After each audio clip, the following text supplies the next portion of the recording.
Cancale. Au loin, le Mont Saint-Michel. Un petit creux?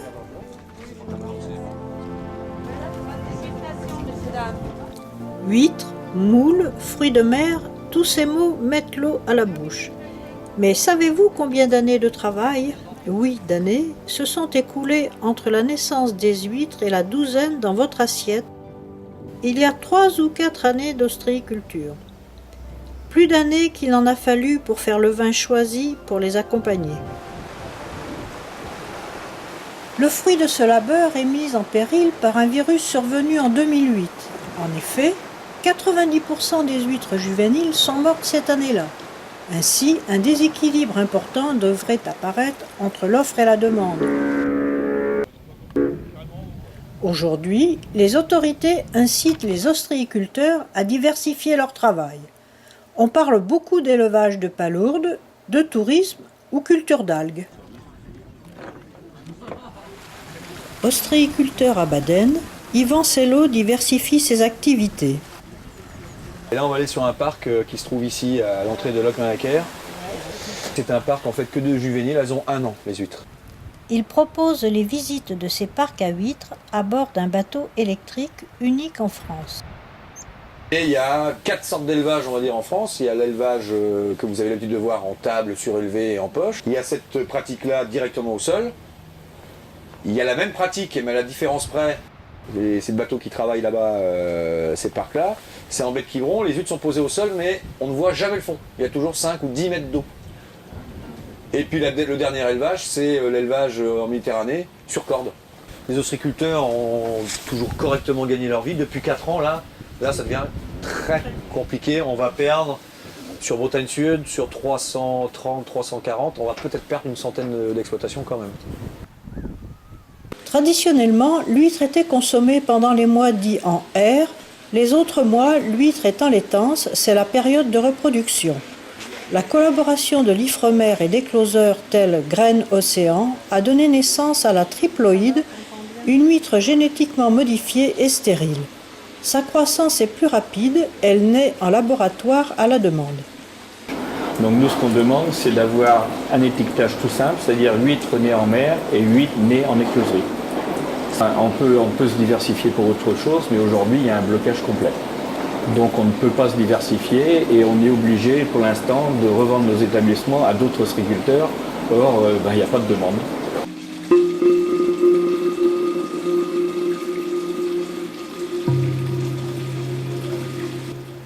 Dû à ce virus et à ces mortalités, nous n'arrivons plus à fournir, à avoir suffisamment de marchandises. Donc nous voilà repartis comme il y a 30 ans ou 40 ans sur les cailloux pour récolter un peu d'huîtres puisque la nature ne veut plus nous en donner à cause de ce virus. Donc peut-être ceux qui travaillent en couple, qui ont une petite structure, qui font des marchés, donc qui valorisent bien le prix du produit. Et ceux-là, ils n'ont pas de frais de main d'œuvre. Là, ils peuvent s'en sortir. Mais des grosses usines, après, ça peut être plus compliqué. Mais il y a quand même quelques femmes qui reprennent les exploitations et ça fonctionne très très bien. Je viens de déposer les enfants, les 3 enfants.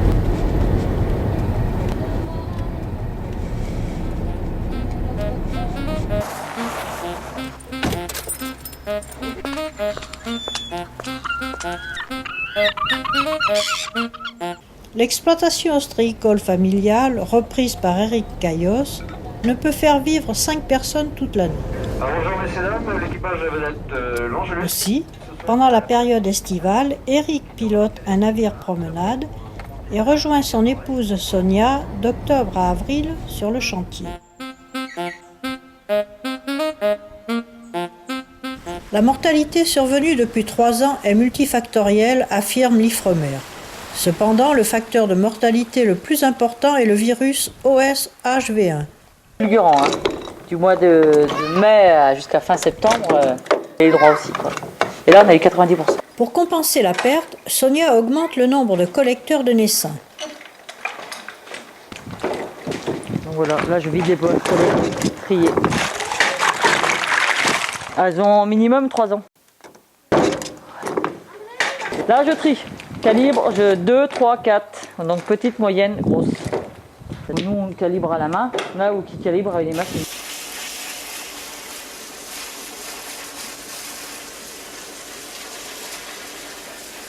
C'est des huîtres qui ont 18 mois, qui ont poussé. Donc il faut leur laisser de la place dans les poches en les mettant dans des mailles plus grosses. Donc ils vont retourner sur le parc demain. Ils sont sur des tables. Ouais. Et puis là on va les vider, les passer dans la machine, les cribler. Et demain on va chercher du dessin qu'on va remettre à la place. Régulièrement, les poches sont ramenées au chantier et sont vidées. Les huîtres sont triées, calibrées, changées de poche et remises en parc sur les tables.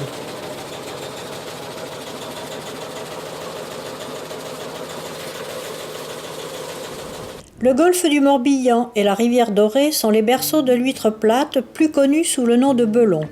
Sonia capte les larves d'huîtres plates, puis vend les naissins. Elle préfère confier l'élevage et acheter des huîtres plates prêtes à la vente.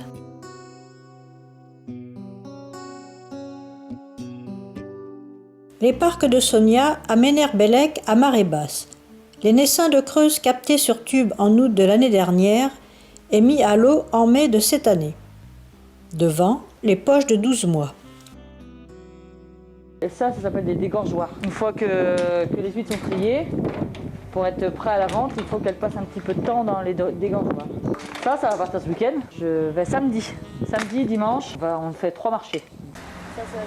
Les débouchés de l'entreprise sont la vente au détail sur le chantier, les restaurants et surtout les marchés de fin de semaine. Le matin, à 7h, il faisait 5 degrés. C'est pas beaucoup, hein? Bonjour. Comme ça? C'est pas grave. Oui. Ils sont pas les plus? Non. Vous avez du bonbon? Non, je sais pas. Et là, j'ai ramené les huîtres qui me restaient du marché. Alors maintenant, on les range un peu.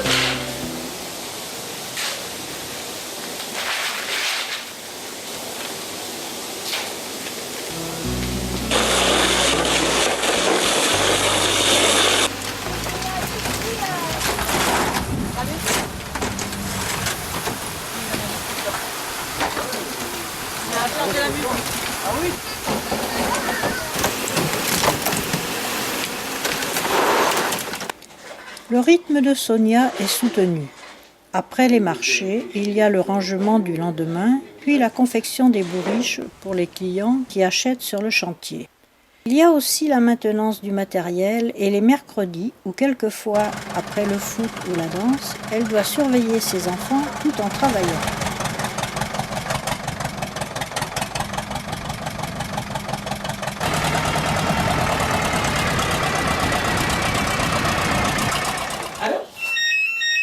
Le vendredi, veille du week-end et des marchés, est un jour particulièrement chargé.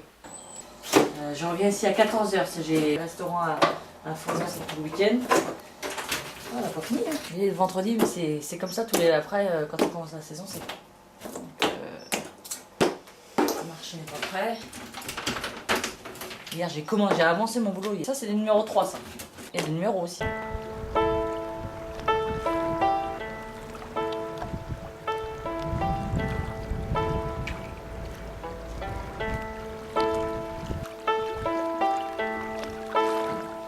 On essaye de faire le maximum pour réussir, donc on prend pas trop de vacances, quoi. Mon mari commence à se dire, c'est vrai qu'on profite pas assez.